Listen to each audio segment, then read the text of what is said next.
Fuori scuola, venendo a recuperare i bambini, siamo stati invasi da uno sciame di formiche alate, le quali ci hanno attaccati e punto dappertutto, anche sotto i vestiti, causando punture dolorosissime e che causavano bruciore, tant'è che adesso la maggior parte dei genitori è sotto cortisone e antistaminici. Eccole le formiche con le ali che martedì hanno letteralmente assaltato il gruppo di genitori che attendeva i propri figli fuori dalle scuole elementari di Roncade. Il video è stato girato da una mamma che una volta tornata a casa e tolta la maglietta si è trovata ancora addosso gli insetti. C'era un passeggino soprattutto che era pieno, veramente, sta mamma aveva sto bambino che avrà avuto 2-3 mesi, abbiamo detto guarda non metterlo neanche nel passeggino perché era completamente invasa da queste formiche. Mia moglie era fuori che aspettava la bambina appunto con la sorellina di 1 anno e anche lei aveva la bambina la felpa piena e lo stesso il passeggino era pieno di questi moscerini.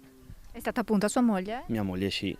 Fortunatamente la bambina no, hanno dovuto farsi anche una doccia di corsa perché appunto non sapendo poi il tipo di reazione che si può avere. Ci sono genitori che hanno contato sul proprio corpo fino a 30-40 punture dolorose al punto da costringerli ad una terapia farmacologica, ma quello di martedì non è stato un episodio isolato. Mi è successo 2 settimane fa e sulla pancia io proprio mi sentivo un bruciore, un fastidio, avevo la maglia nera, ho alzato la maglia e dentro ero piena, cioè sotto ero piena di punture e avevo queste formiche volanti. Il timore è che gli insetti possano pungere anche i bambini nel cortile della scuola durante la ricreazione. Noi ci siamo rivolti al comune sperando che venisse preso in mano la segnalazione. Dalla sua il comune ha già segnalato la situazione all'ULSS 2 che ha spiegato che si tratta di un fenomeno passeggero legato alle temperature calde anomale per questo periodo dell'anno.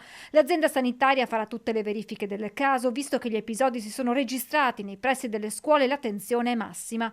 La raccomandazione è di non schiacciare gli insetti perché altamente urticanti. Siamo in attesa delle indicazioni da parte dell'ULSS, spiega la sindaca Pieranna Zottarelli. Intanto abbiamo già allertato la ditta che si occupa delle disinfestazioni nel caso sia necessario un suo intervento.